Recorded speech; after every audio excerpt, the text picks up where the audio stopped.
Ladies and gentlemen, federal employees, today we're talking about the 5 biggest TSP no-nos you've got to avoid. Okay, if you can just avoid these 5 things, you're going to be set up for success and to have a stronger, more comfortable, more confident retirement because you know these 5 big no-nos. Because life is not just about doing the right things, it's about avoiding the wrong things as well. Because I'm assuming most of us, have not done everything perfect in our life up to this point. If you have, please stop watching now, right? If you are perfect in every way, especially in your TSP, then you have no need of this. But because we all can improve, let's talk about it. Number one is don't be default.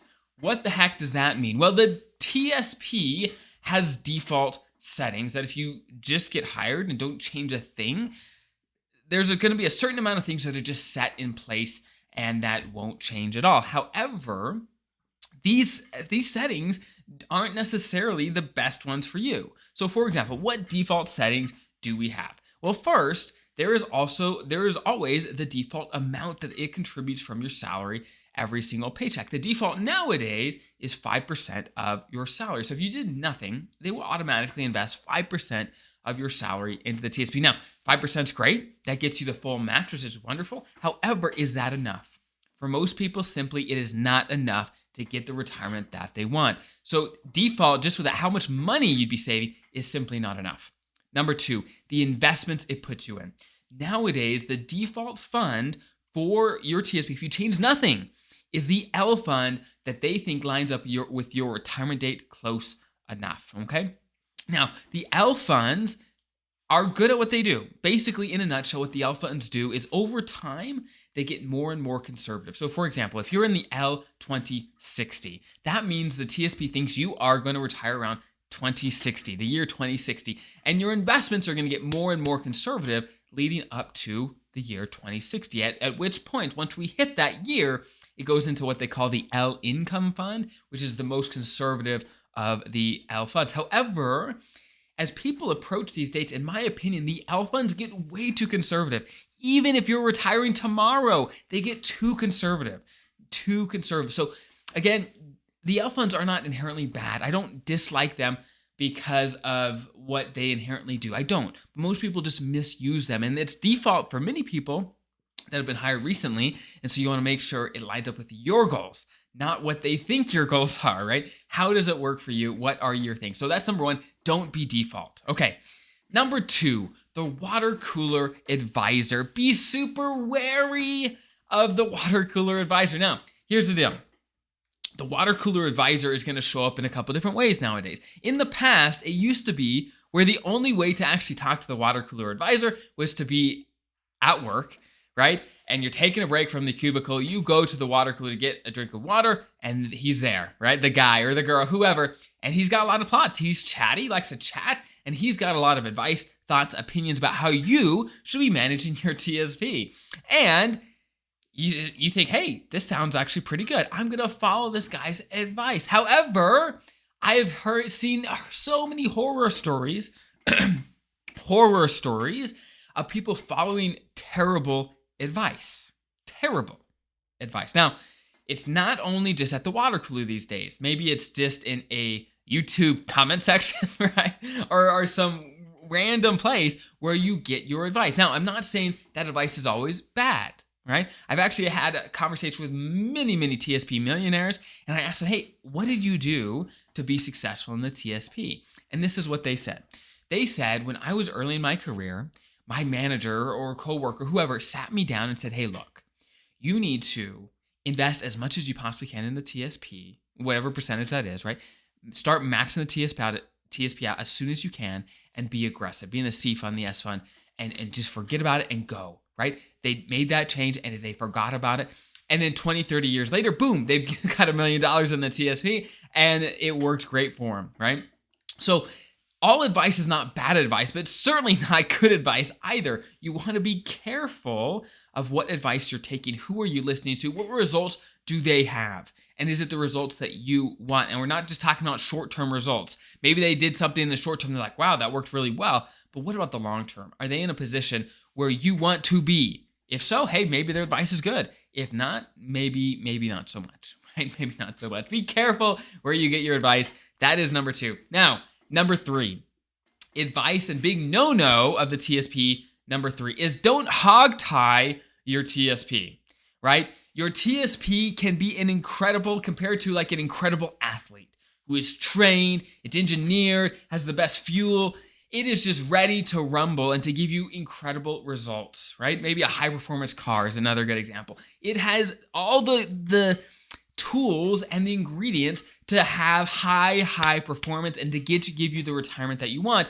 But then let's say it's a Ferrari, right? Let's say that your TSP is this beautiful red Ferrari, but you say, hey, look, I want to do things differently. Let's just kind of pop the tires, right? Let's not change the oil. Let's do all these things that we know over time is going to completely halter and not get you the results that you want and the performance that you could get out of this beautiful red Ferrari. Don't do that. And what am I talking about? I'm talking about people that invest mostly in the G fund, right? Those that are so conservative that their investments have no chance.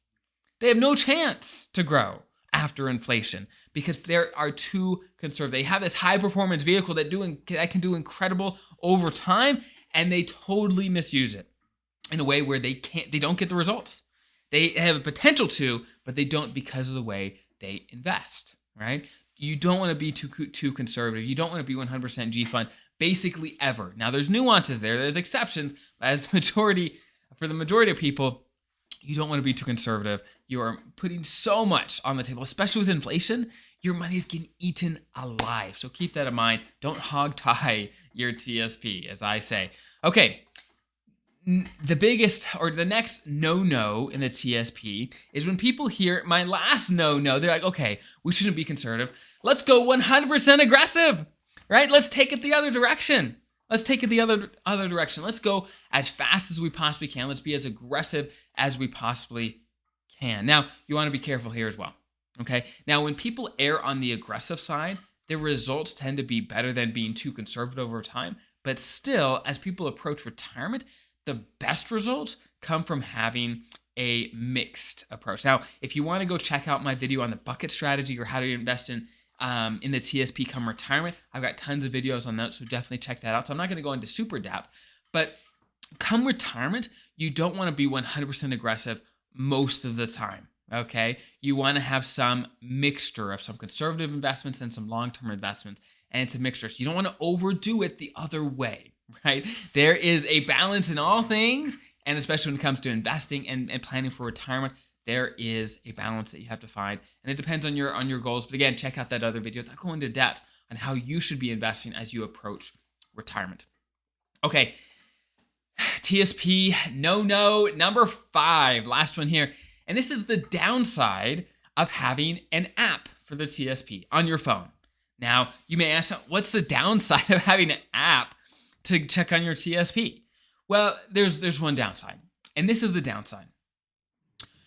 When information is super accessible, then we tend to check it a lot, which in general is a good thing, but not all the time.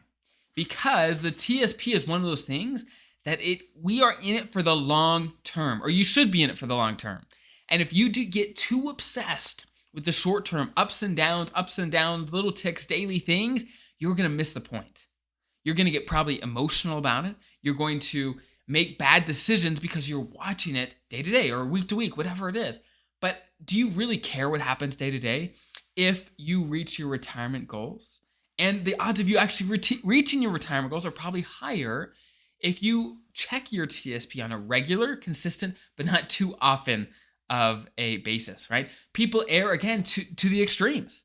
Some people want to check their TSP every day, and that's probably not the best option. Some people want to check their TSP every 10 years. They never look at it, and that's not good either. You want to check on it on a regular, consistent basis that's not too often, right? So you could check in, see how things are doing, see if you need to make any adjustments based on if your situation's changed, your life has changed. Maybe you need to make some adjustments, right?